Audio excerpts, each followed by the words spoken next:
A ver, pensemos en esto por un segundo. ¿Cómo debería ser el aprendizaje hoy, en pleno siglo XXI? Bueno, hoy vamos a explorar un modelo que parece tener una respuesta bastante sólida. El modelo de aprendizaje UNADISTA 5.0. Vamos a meternos de lleno a desglosar qué es lo que lo hace tan innovador y por qué dicen que está, literalmente, cambiando las reglas del juego en la educación. Y de entrada, la filosofía de este modelo es muy clara. No se trata solo de sentarse a memorizar datos para un examen, para nada. Se trata de usar el conocimiento para construir, y cito, proyectos de vida que dignifiquen. O sea, desde el vamos ya nos están diciendo que la educación tiene un propósito muchísimo más profundo. Ok, pero, a ver, ¿cómo se logra algo tan ambicioso? Suena genial, pero ¿cómo se hace? Bueno, todo, absolutamente todo, comienza con una habilidad que es la base, el verdadero motor de este modelo. Y esa habilidad es aprender a aprender. Y ojo, que aprender a aprender va muchísimo más allá de ser bueno para memorizar cosas. No. Se trata de convertirse, digamos, en el director o directora de la propia educación. O sea, gestionarla con una mente crítica, con creatividad y, súper importante, con una reflexión constante. En pocas palabras, es tomar el control, es tomar las riendas del propio aprendizaje. Entonces, ¿cómo se ve esto en la práctica? Bueno, se traduce en 3 cosas que son clave. Primero, la idea de que el conocimiento no es algo para guardárselo uno mismo, sino que su valor real está en compartirlo y ponerlo al servicio de los demás.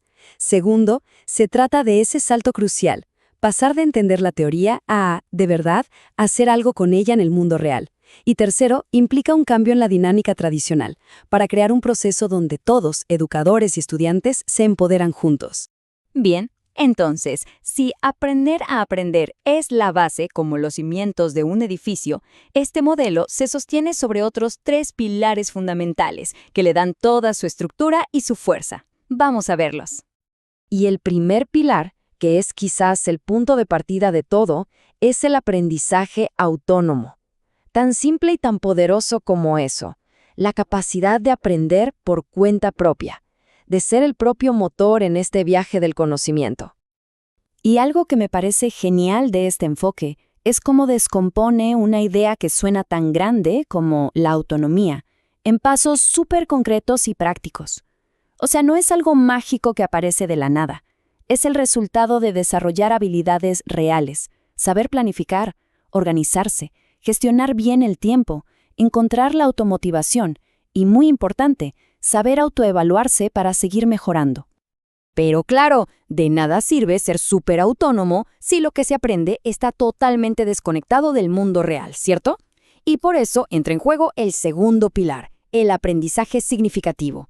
La idea aquí es que el conocimiento debe servir para algo, para desarrollar una conciencia social que permite entender la propia realidad y, sobre todo, interactuar con ella. Y esto, a su vez, se traduce en competencias que son realmente poderosas. Hablamos de la capacidad de transformar el entorno, pero siempre de forma ética y responsable. De poder argumentar y defender ideas con base en un análisis riguroso. De aplicar lo que se sabe para resolver problemas de verdad. Y algo fundamental, fomentar un tipo de liderazgo solidario, de ese que une a la gente en vez de dividirla. Ok, tenemos autonomía individual por un lado y la necesidad de impacto en el mundo por otro. ¿Cómo se une todo? Bueno, ahí es donde entra el tercer pilar, el aprendizaje colaborativo. La idea es muy sencilla, pero potentísima. No aprendemos en soledad. El conocimiento se construye en red, interactuando con otras personas. Y para que esto funcione, claro, se necesitan desarrollar habilidades sociales clave.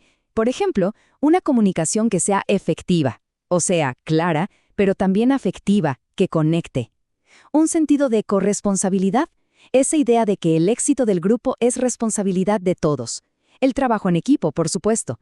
Y un liderazgo que no recae en una sola persona, sino que se distribuye, se comparte entre todos. Perfecto, ya tenemos la base y los pilares. La teoría suena increíble, la verdad, pero ahora viene la pregunta del millón. ¿Cómo funciona todo esto en la práctica? ¿Cuáles son los engranajes, los mecanismos que hacen que este modelo cobre vida? Bueno, la primera pieza del rompecabezas, Lo que podríamos llamar el pegamento social de todo este sistema es un concepto clave. Los CIPAs. Aquí es donde vemos el pilar colaborativo en plena acción. Los CIPAs, que son comunidades de interacción y participación académica y social, no son el típico grupo de estudio para repasar antes de un examen. No, para nada. Son comunidades vivas, dinámicas, donde el conocimiento se gestiona y se construye de forma colectiva a través del diálogo y de pedagogías activas. Y si los CIPAs son ese pegamento social, hay otro mecanismo clave que funciona como el motor de la innovación. Es un concepto que suena un poco complejo, pero que es súper potente: la reticularidad. ¿Y qué es la reticularidad? Pensemos en derribar los muros que normalmente separan las distintas materias. Este principio lo que hace es conectar redes de personas y redes de conocimiento, creando un verdadero ecosistema. Y en ese ecosistema surgen ideas nuevas, creativas, que simplemente no podrían nacer si cada uno trabajara por su lado. Es, en definitiva, un aprendizaje sin fronteras. Bueno, y después de ver todas estas piezas, la base, los pilares, los mecanismos, llegamos al gran final, al objetivo último, al propósito que le da sentido a todo este sistema tan bien pensado. Y la pregunta cae por su propio peso, ¿no? ¿Todo esto para qué? ¿Cuál es el gran objetivo de tanto esfuerzo, de un modelo tan completo? Y aquí está la respuesta, el punto crucial de todo. El objetivo final no es simplemente el éxito individual de una persona. El propósito es muchísimo más grande. Se trata de movilizar un liderazgo que sea transformador, un liderazgo que esté orientado hacia el bien común. Entonces, ¿cómo es la persona que sale de este modelo? Bueno, es alguien que no solo acumula conocimiento, sino que lo sabe gestionar con una mente crítica y libre. Es una persona que comparte lo que aprende con un espíritu solidario. Alguien que es consciente de sus propios talentos, de su potencial único, y que finalmente usa todo eso para convertirse en un agente de cambio, en un líder transformador para su comunidad. Y con esto cerramos, dejando una pregunta en el aire. Un modelo que logra unir la autonomía personal, la fuerza de la colaboración y un propósito social tan profundo, ¿podría ser este de verdad el futuro del aprendizaje? La respuesta a esa pregunta bien podría definir a la próxima generación.